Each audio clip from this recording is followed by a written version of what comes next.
사도신경 하심으로 신앙 고백하겠습니다. 전능하사 천지를 만드신 하나님 아버지를 내가 믿사오며 그 외아들 우리 주 예수 그리스도를 믿사오니 이는 성령으로 잉태하사 동정녀 마리아에게 나시고 본디오 빌라도에게 고난을 받으사 십자가에 못 박혀 죽으시고 장사한 지 사흘 만에 죽은 자 가운데서 다시 살아나시며 하늘에 오르사 전능하신 하나님 우편에 앉아 계시다가 저리로서 산자와 죽은 자를 심판하러 오시리라. 성령을 믿사오며 거룩한 공예와 성도가 서로 교통하는 것과 죄를 사하여 주시는 것과 몸이 다시 사는 것과 영원히 사는 것을 믿사옵나이다. 아멘. 찬송가 365장 마음속에 근심 있는 사람 찬송합니다. 365장입니다.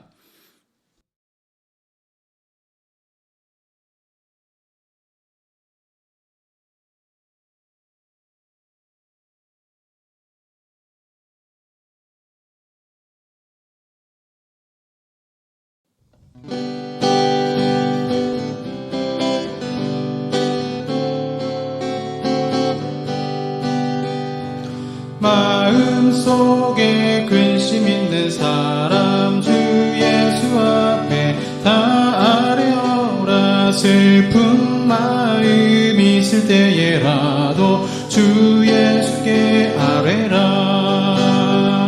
주 예수 앞에 다 아뢰어라. 주 우리의 친구니 무엇이나 근심하지 말고 주 예수께 아뢰라. 눈물 나며 깊은 한숨 쉴 때 주 예수 앞에 다 아뢰어라. 은밀한 죄 내게 있더라도 주 예수께 아뢰라. 주 예수 앞에 다 아뢰어라. 주 우리의 친구니 무엇이나 근심하지 말고 주 예수께 아뢰라. 괴로움과 두려움 있을 때에 주 예수 앞에 다 아뢰어라. 내일 일을 염려하지 말고 주 예수께 아뢰라. 주 예수 앞에 다 아뢰어라. 주 우리의 친구니 무엇이나 근심하지 말고 주 예수께 아뢰라. 죽음 앞에 겁을 내는 자여 주 예수 앞에 다 아뢰어라. 하늘나라 바라보는 자여 주 예수께 아뢰라. 주 예수 앞에 다 아뢰어라. 주 우리의 친구니 무엇이나 근심하지 말고 주 예수께 아뢰라. 아멘. 기도하겠습니다.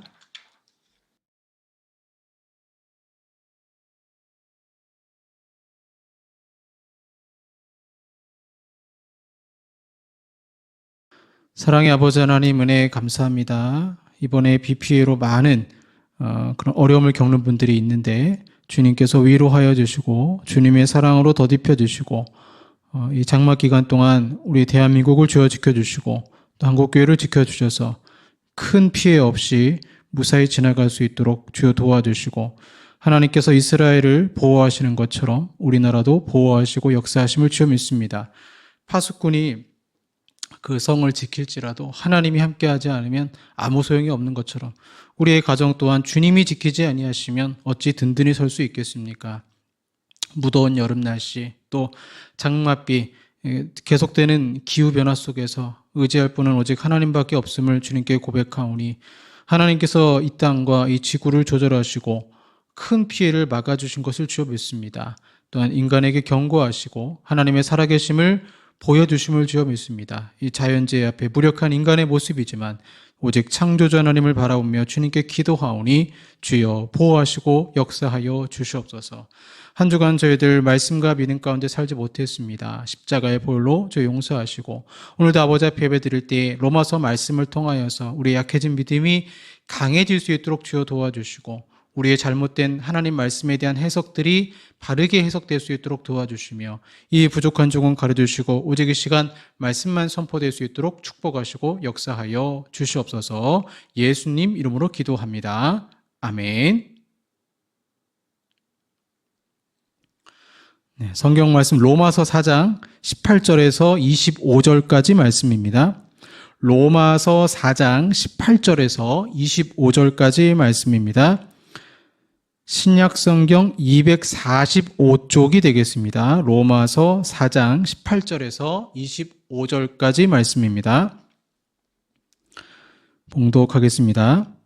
아브라함이 바랄 수 없는 중에 바라고 믿었으니 이는 내 후손이 이같으리라 하신 말씀대로 많은 민족의 조상이 되게 하려 하심이라. 그가 100세나 되어 자기 몸이 죽은 것 같고 사라의 태가 죽은 것 같음을 알고도 믿음이 약하여지지 아니하고 믿음이 없어 하나님의 약속을 의심하지 않고 믿음으로 견고하여져서 하나님께 영광을 돌리며 약속하신 그것을 또한 능히 이루실 줄을 확신하였으니 그러므로 그것이 그에게 의로 여겨졌느니라. 그에게 의로 여겨졌다 기록된 것은 아브라함만 위한 것이 아니요 의로 여기심을 받을 우리도 위함이니 곧 예수 우리 주를 죽은 자 가운데서 살리신 이를 믿는 자니라. 예수는 우리가 범죄한 것 때문에 내줌이 되고 또한 우리를 의롭다 하시기 위하여 살아나셨느니라. 아멘. 네, 오늘은 불가능을 믿음으로라는 제목으로 말씀 나누도록 하겠습니다. 2025년 기준 우리나라 사람들이 피부 미용 및 안티에이징이라고 하죠. 노화 방지에 얼마나 관심이 있는가라는 통계 자료를 봤는데 그 통계 자료의 결과치가 한국 사람들은 단순히 피부 미용만 관심 있는 게 아니고 젊음을 유지하는 일상적 자기 관리의 영역이 과거에 비해서 굉장히 많이 확대됐다라고 논평하고 있습니다. 저도 이제 보니까 저는 올리브영을 잘 몰랐습니다. 올리브영을 잘 몰랐는데 정말 많이들 시키더라고요. 올리브영 많이 시키고 또 외국인들이 우리나라에 와서 이렇게 화장품 많이 사가지 않습니까? 또 올리브영 가서 많이 사고 하는 걸 보게 될 때 참 대한민국이 이 미용과 관련해서도 선진국이구나 하는 것을 보게 돼요.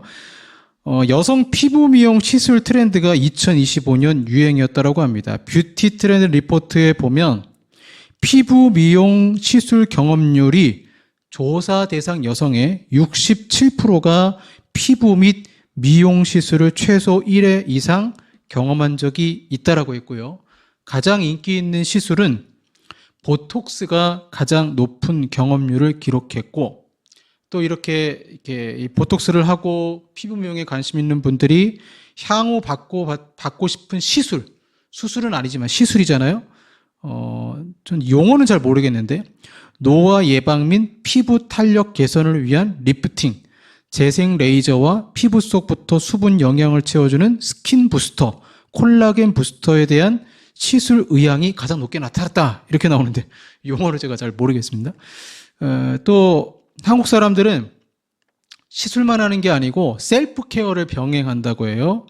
그래서 갈바닉이나 탄력기기 같은 뷰티 디바이스를 사용하고 그런 얼굴에 이렇게 쓰는 거 있지 않습니까? 그런 시술도 하는 분들이 병원 가서도 아주 적극적으로 병행해서 시술한다는 것을 보여주고 있습니다. 제가 이 글을 읽었을 때 용어가 참 이해하기 어려웠지만 참 우리나라 사람들이 피부에 관심이 많구나. 정확히는 피부에 관심이 많은 게 아니고 젊어지고 싶은 것이죠. 노화 방지에 관심이 많은 것이죠. 여성들만 이렇게 관심 있는 게 아니죠. 남성들도 이런 이제 시술에 관심이 많다라고 합니다. 그래서 남성들 역시 2025년에 통계 자료를 보니까 남성 응답자의 약 40%가 이미 피부 미용 시술을 경험한 적이 있다라고 했고 무려 69%의 남성이 나도 시술을 받고 싶다. 시술 받을 의향이 있다라고 합니다. 선호 시술을 보니까 깔끔한 인상을 주는 제모 레이저와 피부 결톤을 개선해주는 피부 레이저에 많은 관심을 보였고요. 이 내용이 좀 재밌었어요. 화장품 선택 기준이 남성 전용 타이틀보다 주름 개선 등 보습 등 실질적인 기능성 효과를 보고 있는 여성용이나 공용 화장품을 적극적으로 구매하는 모습을 보였다. 그래서 남성들도 외모에 상당히 관심이 많다. 그걸 이제 안티에이징이라고 하죠. 20대 때부터 이제 우리나라 사람들은 20대 때부터 관리를 시작한다라고 합니다. 보통은 27세에서 29세로 피부 노화 관리를 시작하는데 점점 빨라지고 있습니다. 20대 초반이라고 말한 사람도 한 18% 정도 된다라고 합니다. 또 이 사람들이 만들어낸 트렌드가 있는데 슬로 에이징이라고 하죠. 그래서 10대와 20대 응답자일수록 20대 초반부터 안티 에이징 관리가 필요합니다라고 답한 비율이 많이 높아졌고요. 이걸 선제적 방어 성향이다 이렇게 얘기합니다. 그러니까 젊었을 때 최대한 자신의 젊음을 유지하고 싶다라는 거죠. 예전에는 이런 내용 설교하면 목사님들이 잠언 31절 말씀을 많이 얘기했어요. 고운 것도 거짓되고 아름다운 것도 헛되나 오직 여호와를 경외하는 여자는 칭찬을 받을 것이라. 하지만 여러분, 내면이 아름다운 사람이 겉모습도 꾸미지 않겠습니까? 생각이 많이 바뀌었죠. 마음이 편하면 얼굴이 환해지지 않을까요? 건강에 대한 관심이 많은 사람이 요즘은 육체적 건강도 관심이 많지만 그에 못지않게 내면의 건강도 관심을 가지는 거죠. 그런데 여러분, 의사들이 시술을 하고 아무리 피부 재생을 한다고 해도 나이를 먹고 난 다음에 생겨난 검버섯과 이러한 것들을 방지는 못 하잖아요. 노화 방주, 노화 홍수 이후에 인간의 몸에 이제 비타민을 스스로 재생할 수가 없게 되고 그로 인하여서 인간의 수명이 급속도로 줄어들었는데 하나님이 그렇게 만드셨는데 아무리 의사가 리프팅을 해주고 보톡스를 해주고 한다고 해서 그 유효기간이 계속될 수는 없죠. 그러나 창조주 하나님이 진짜 성형외과 의사보다 피부 시술하는 사람보다 더 확실하게 역사하신다면 사실 그런 것도 필요가 없지 않겠습니까? 성경을 보시면 생물학적으로 불가능한 일들을 하나님이 가능케 하시는 것들을 보게 됩니다. 우리가 하나님을 믿지 못하는 또 여러 불신자들이 믿지 못하는 가장 큰 이유는 과학적으로 불가능한 일을 약속하시기 때문에 그래요. 물이 포도주로 된 사건, 예수님이 물 위를 걸어간 사건. 그래서 불트만이라는 신학자는 그런 성경에 나오는 기적들을 다 제거하려고 했습니다. 왜냐하면 과학자들의 입장에서 보면 물이 포도주로 된 사건, 이건 과학의 원리를 완전히 넘어서는 것입니다. 질량 보존의 법칙이 완전히 넘어서는 것이고, 물 위를 건너는 사건, 예수님 물 위를 건넜어요? 중력의 법칙을 거스르잖아요. 그래서 과학을 공부한 사람들은 과학을 뛰어넘는 초자연적 역사에 나타나는 성경의 역사를 볼 때, 야, 이게 정말 사실일까? 하나님이 정말 살아계실까? 하고 의심을 하는 것이죠. 그러나 우리가 본문에 보시면 아브라함은 과학을 뛰어넘는 믿음을 가지고 있었습니다. 그리고 그러한 믿음이 또 무엇과 같냐? 예수 그리스도의 십자가와 부활이라는 믿음과 같은 종류의 것이라고 바울이 설명해요. 그래서 이스라엘 백성들에게, 유대인들에게 말하는 거예요. 너희 조상 아브라함의 모든 사건을 믿지 않냐? 100세에 낳은 아들 이삭, 아이를 낳을 수 없었던 사라가 아이를 낳은 것이나, 이거는 불가능을 가능케 하는 하나님의 놀라운 역사죠.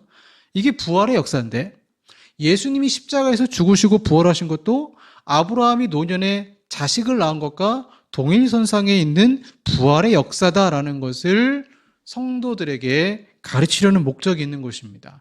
그 아브라함이 도저히 믿을 수 없는 상황에서 부활의 약속을 믿은 것처럼 예수님이 부활하신 것도 믿어야 되지 않겠냐? 한번 본문을 보면서 차근차근히 생각해 보겠습니다. 아브라함의 믿음의 하이라이트는 바로 그의 나이 99세 때 일어납니다. 아브라함이 처음부터 하나님을 잘 믿은 건 아니에요. 75세 때 부름을 받았지만 창세기 12장에서 갈대아 우르를 떠나 내가 네게 지시할 땅으로 가라. 그런데 아브라함은 여행 중에 하란에 멈춰요. 정체합니다. 그래서 이 모습이 뭐와 같냐면 너는 대한민국을 떠나서 일본으로 선교 가라 했는데 비행기를 타고 제주도에 딱 내려서는 일본으로 가지 않는 거예요. 하란이 그런 지역입니다. 메소포타미아의 문명이 갈대아우르 지역의 문명이 동해선상에 있는 언어도 같고 풍습도 같은 곳이죠. 벗어나지 못하는 거예요. 누구 때문에? 아버지 데라 때문에. 아버지 데라로 인해서 지체하니까 하나님이 그 영혼을 데려가십니다. 그러자 아브라함이 정신을 차리고 하나님이 지시할 땅으로 여행을 시작합니다. 그래서 아브라함이 처음부터 믿음이 좋았다? 아니에요. 아브라함은 바랄 수 없는 중에 모습이 있었지만 처음부터 그가 믿음이 좋았다라는 것은 아니죠. 그래서 그가 인생을 살면서 롯을 구출하고 여러 가지 사건을 통해서 어려움을 만났지만 하나님께 기도하고 응답받으면서 아브라함의 믿음이 또 하나님이 어떤 분인가를 점점 알게 되면서 아브라함의 믿음이 점점 강해지고 성숙해지는 것입니다. 그리고 사람이 어느 정도 수준의 즉 절대 흔들리지 않는 믿음을 갖게 되는 시점이 생겨요. 오늘날로 치면 아무리 교회에서 공동체 생활을 하다가 상처를 받아도 그분은 신앙생활을 계속합니다. 다른 교회 가서도 신앙생활을 해요. 이유는 나는 하나님의 자녀이고 구원받았다라는 확신과 예수 그리스도를 믿는 확실한 믿음이 있기 때문에 그래요. 아브라함의 인생에서도 그런 시점이 있습니다. 창세기 15장에서 그가 의롭다함을 받은 믿음이 99세 때 고스란히 나타나는 것입니다. 그래서 그때 그가 할례를 받은 거예요. 하나님도 아브라함을 인정하시는 것입니다. 75세 너를 불렀고 24년이 흐른 뒤에야 네가 진짜 나를 의지하는구나. 그러면 네가 확실한 믿음에 있으니 이제 할례를 받음으로 믿음의 자녀를 낳거라. 바로 이삭을 약속하시는 것입니다. 그때는 아브라함은 늙어서 죽은 몸처럼 되었을 때이고 사라는 생리가 끝나서 이미 출산이 불가능한 몸이 되었을 때입니다. 그때 하나님 약속하시는 거예요. 바로 그때 하나님이 아브라함에게 내가 너를 많은 민족의 조상이 되게 하겠다라고 말씀하십니다. 그때 아브라함은 믿었습니다. 그걸 바랄 수 없는 중에 바랬다라고 말하는 거예요. 그리고 그 믿음이 그에게 의로 여겨진 것입니다. 불가능한 상황에서 가능케 하시는 하나님을 믿은 것입니다. 그렇다면 여러분 믿음의 조상 아브라함이 가진 믿음이 무엇입니까? 바로 죽은 자를 살리시는 또 새로운 생명을 잉태케 하시는 부활의 하나님을 믿었다라는 거예요. 아브라함의 나이는 이미 99세였습니다. 사라의 나이도 89세 정도로 얘기하고 있어요. 폐경이 되어 아이를 낳을 수 없는 몸입니다. 그때 하나님이 그에게 많은 민족이 조상이 되리라 말씀하셨어요. 그게 로마서 17절의 모습이죠. 그 약속을 믿을 때 아브라함은 어떤 하나님을 믿었는가? 아브라함은 죽은 자를 살리시는 부활의 하나님을 믿었어요. 그가 믿은 바 하나님은 죽은 자를 살리시며 없는 자를 있는 것으로 부르시는 이시니라. 아브라함의 생애에 부활의 능력을 행하시는 하나님을 두 번 믿은 셈인데 다 자녀와 관련이 있어요. 첫 번째는 죽은 몸과 다를 바 없는 부부를 통해 이삭을 주신 것이고 두 번째는 이삭을 바치라고 했을 때 죽은 이삭을 다시 하나님이 살리실 수 있다라는 부활의 믿음이었습니다. 99세인 아브라함이 89세인 사라를 통해서 아들을 낳으려면 무슨 일이 일어나야 될까요? 과학적으로 첫 번째는 폐경이 된 사라의 난소가 다시 살아나야 되겠죠? 그래서 난자를 만들어 내야 됩니다. 아기집이 건강해져야 되겠죠? 배란이 될 수 있어야 됩니다. 늙은 아브라함의 신체도 마찬가지로 다시 살아나야 됩니다. 두 번째는 배란이 된다고 해도 사라의 이 자궁이 늙고 약하면 착상이 안 됩니다. 아이가 자궁 안에서 자라려면 자궁이 건강하게 새로워져야 합니다. 요즘은 그래서 결혼을 하고 임신을 준비하는 부부들을 보시면 요즘은 같이 준비하잖아요. 남자도 술을 먹지 않는다거나 여성은 감기약을 먹지 않는다거나 자신의 몸이 최대한 건강한 상태가 되도록 준비하고 또 어떤 분들은 한약을 먹기도 하죠. 자, 세 번째로 임신을 유지하기 위해서는 태중의 아이에게 지속적인 양분을 제공해 주어야 하는데 늙은 사라는 원활한 양분 공급이 쉽지 않습니다. 또 아이가 태어났다고 해도 젖을 먹이기 어려워요. 그러므로 아이를 가지려면 어떤 결론이 나오냐면 사라의 전신이 다 새로워져야 됩니다. 늙었던 세포가 젊어지고 그쳐버린 여성 호르몬이 분비되어야 됩니다. 성경 구절은 단 몇 구절이에요. 하나님이 사라가 임신할 것을 말씀하셨는데 그 몇 구절이 그 사람의 몸에 하나님 말씀이 성취되는 것은 89세 할머니가 임신하려면 그 몸이 20대, 30대의 몸으로 돌아가야 됩니다. 생물학적으로는 불가능한 일입니다. 그래서 이 말씀은 하나님이 사라에게 너의 몸을 젊은 시절의 몸으로 회복시키겠다라는 약속이 포함되어 있는 것이죠.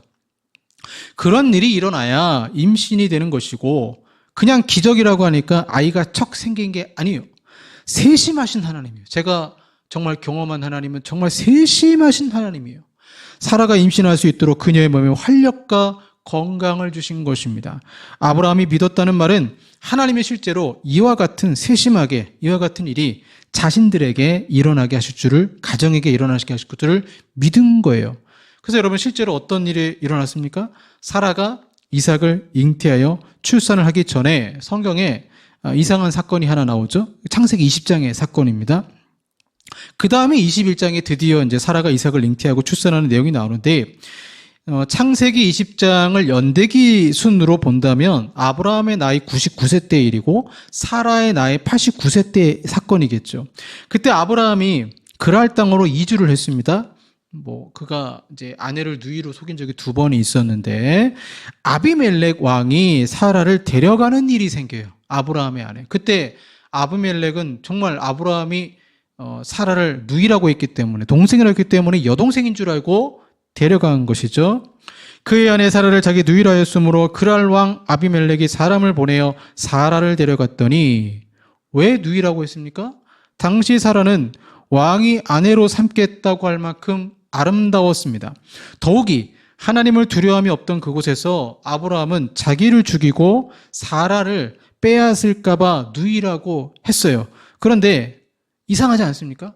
89세 할머니인 사라를 그랄 왕이 데려간다는 상황이 이해가 안 되잖아요. 그래서 학자들은 성경이 본문이 연대기 순으로 기록되지 않았고 과거의 일이다라고 주장을 합니다. 하지만 내년 이맘때 내가 아들을 낳으리라 하는 약속이 정말로 이루어지려면 1년 사이에 실제로 사라가 가임기 여성의 신체로 변화되는 일이 일어나야 됩니다.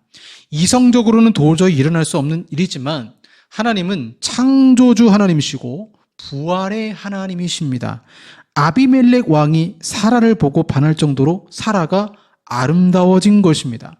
하나님의 약속이 서서히 성취되고 있음을 본 사건에서 보여주고 있는 것입니다. 제가 서두에 한국 사람들이 피부에 관심 많다고 했는데 내가 피부 시술을 하지 않았음에도 피부가 깨끗해지고 관절 건강이 좋지 않았는데 관절이 좋아지는 것입니다. 피부에 탄력이 생기고 몸에 근육이 붙고 노화되었던 세포가 건강해지는 것입니다. 그 모습에 아비멜렉 왕이 반한 거예요. 당시 상황은 정말 이성적으로 도저히 바랄 수 없는 상황이었습니다. 본문 18절에 바랄 수 없는 중에라는 말은 희망이 사라진 상황을 의미해요. 그런데 하나님은 서서히 사라의 몸을 회복시키시고 아브라함의 몸도 회복시키는 거예요. 이미 아브라함은 100세나 되어 자기 몸이 죽은 것 같고 사라의 때가 죽은 것 같음을 이성적으로 알고 있었어요. 그럼에도 그는 바랄 수 없는 중에 바랬다라는 것입니다.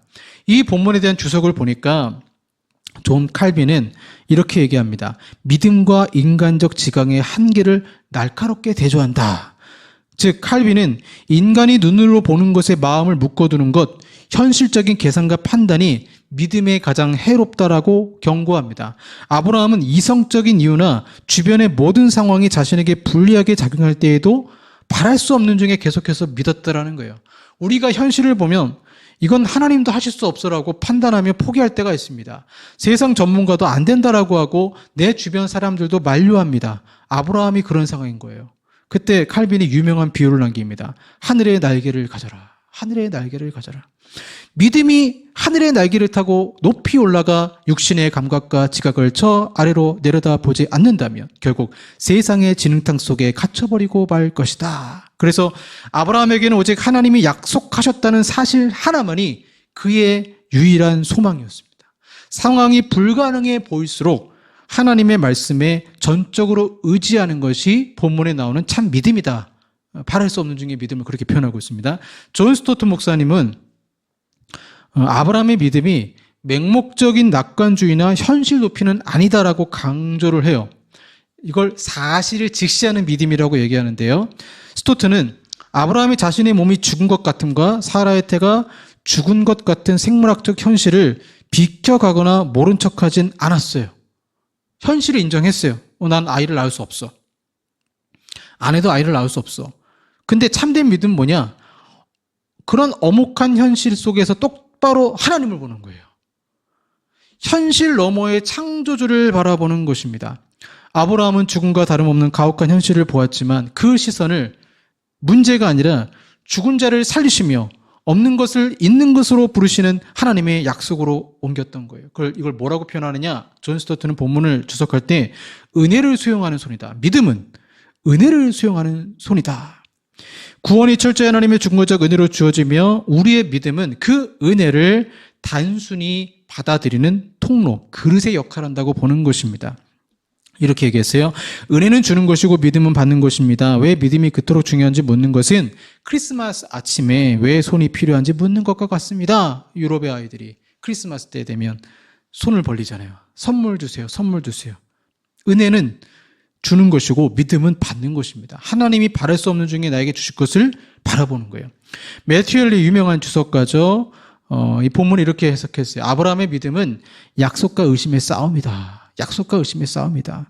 장애물에 매몰되지 않는 믿음으로 표현합니다. 매튜 헬리는 많은 그리스도인들이 약속의 성취를 가로막는 어려움과 장애물만을 골똘히 묵상하는 경향이 있으며 이것이 바로 믿음의 약함에서 비롯된다라고 지적하고 있고 이걸 불신앙의 뿌리라고 보는데 약속 앞에서 흔들리고 주저하는 모든 비틀거림의 밑바닥에는 불신앙이 자리 잡고 있다.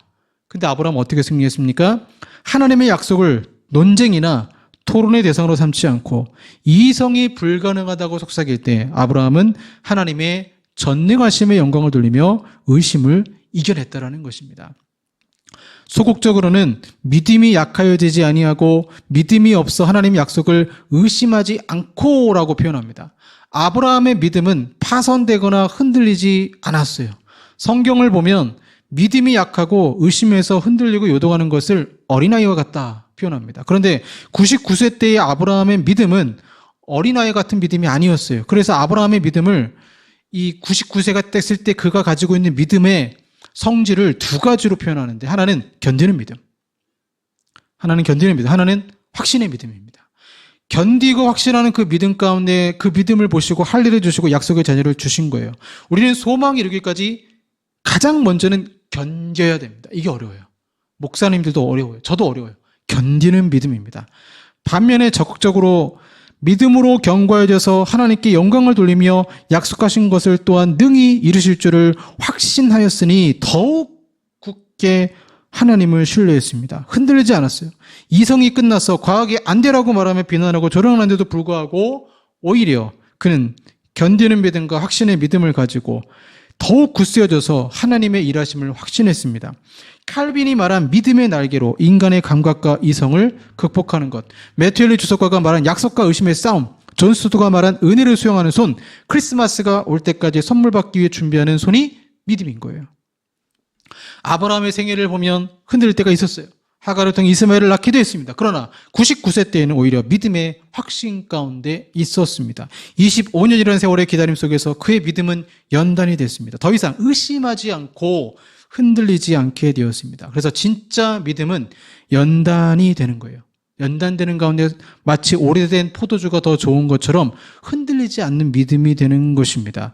그래서 결국 그 믿음을 하나님이 의롭다 하신 거예요. 그냥 나 예수님 믿어요. 단순히 믿음이 아니라 견디고 참고 인내하고 바랄 수 없는 중에 바라고 확신하는 그 믿음을 보시고 의로 여기시고 약속의 자녀를 주신 것입니다.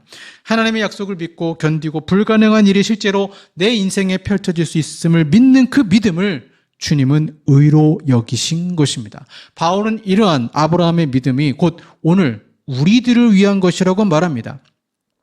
그래서 본문 23절과 24절에 보시면 그에게 의로 여겨졌다 기록된 것은 아브라함만 위한 것이 아니요 의로 여기심을 받을 우리도 위함이니 아브라함의 믿음은 곧 우리의 믿음의 본이 되는 것입니다. 오늘 하나님은 누구를 의롭다 하실까요? 그것이 24절 이하에 나와요. 곧 예수 우리 주를 죽은 자 가운데서 살리신 이를 믿는 자니라. 하나님이 죽은 자를 살리실 줄 믿은 아브라함처럼 우리도 하나님이 예수님을 죽은 자 가운데 살리신 것을 믿을 때 의롭다함을 받는 것입니다. 이성적으로 불가능한 이 약속, 복음을 믿는 믿음으로 말는 것과 똑같은 원리라는 거예요. 아브라함이 바랄 수 없는 중에 자녀를 약속받고 실제로 이삭이 태어났습니다. 같은 원리로 생물학적으로 불가능한 부활. 그런데 예수님은 날 대신해서 십자가에서 죽으셨고 이것으로 우리의 죄 문제를 해결하셨고 이 확실한 증거가 부활이에요. 이삭이 태어난 것처럼.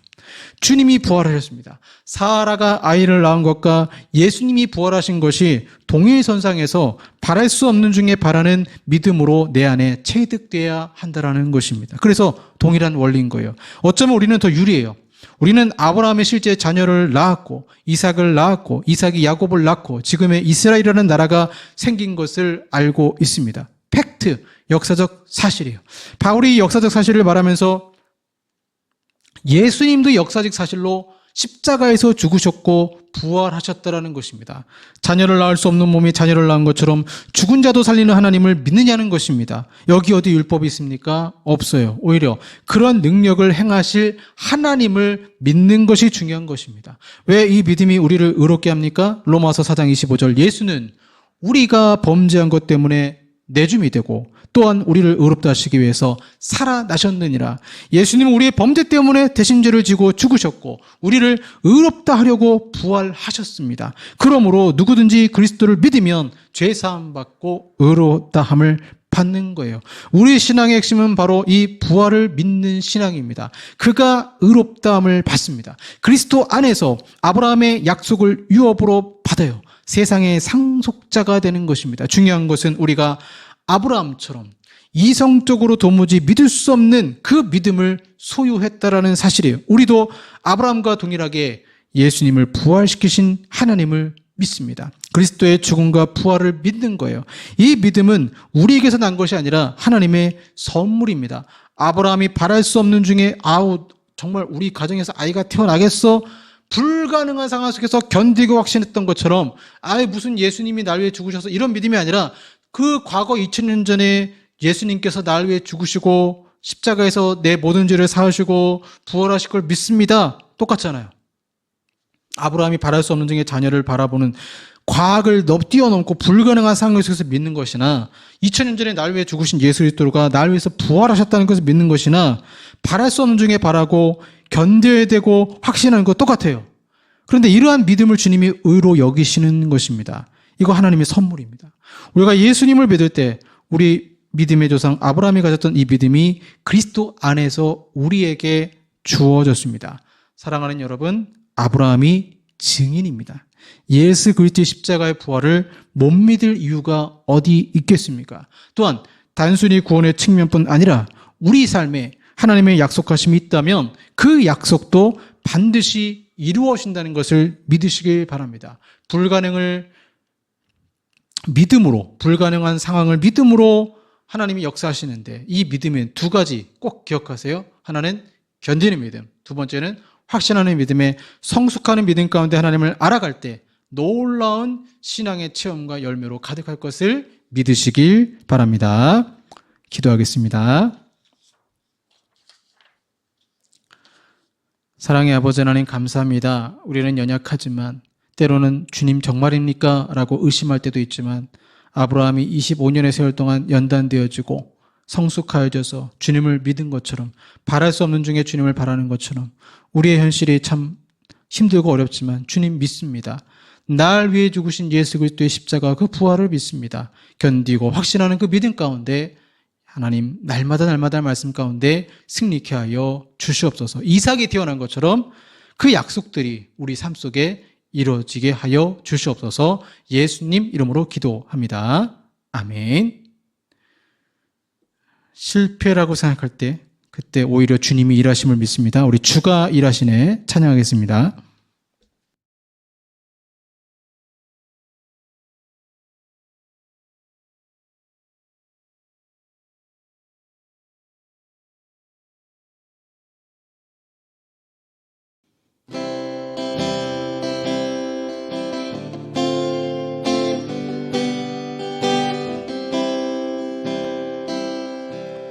날이 저물어 갈 때 빈들에서 걸을 때 그때가 하나님의 때 내 힘으로 안 될 때 빈손으로 걸을 때 내가 고백해 여호와 이래 주가 일하시네 주가 일하시네 주께 아끼지 않는 자에게 주가 일하시네 주가 일하시네 신뢰하며 걷는 자에게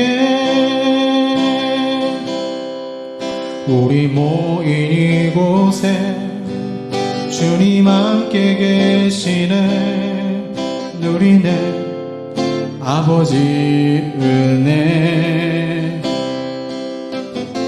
적은 떡과 물고기 내 모든 걸 드릴 때 모두 고백해 여호와 이래 주가 일하시네 주가 일하시네 주께 아끼지 않는 자에게 주가 일하시네 주가 일하시네 신뢰하며 걷는 자에게 주가 일하시네 주가 일하시네 주께 아끼지 않는 자에게 주가 일하시네 주가 일하시네 신뢰하며 걷는 자에게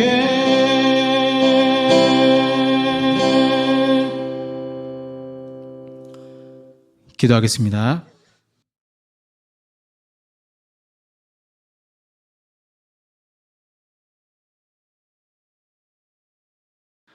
오병이어를 드렸던 한 소년처럼 주님께 우리의 작은 것 일부를 드립니다. 11조 감사 구제 선교로 영광 돌립니다. 하나님 기쁘게 받아주시고 나 혼자 낙심하고 실패하고 고통스러워하는 연약한 모습이 아니라 하나님 불가능을 가능케 하시는 그 믿음, 그 대표적인 십자가의 죽으심과 그 부활을 믿는 그 믿음을 가지고 날마다 승리하기를 원하오니 주 우리 삶 속에 축복하시고 한 주간도 역사하여 주시옵소서. 예수님 이름으로 기도합니다. 아멘. 지금은 우리 구주 예수 그리스도의 은혜와 성부 하나님의 사랑하심과 성령 하나님의 교제 교통 역사하심이 불가능을 가능케 하시는 그 믿음을 동일하게 아브라함처럼 가지며 승리하기 원하는 우리 사랑하는 성도들과 한국 교회 위에 영원토록 함께 있을지어다. 아멘.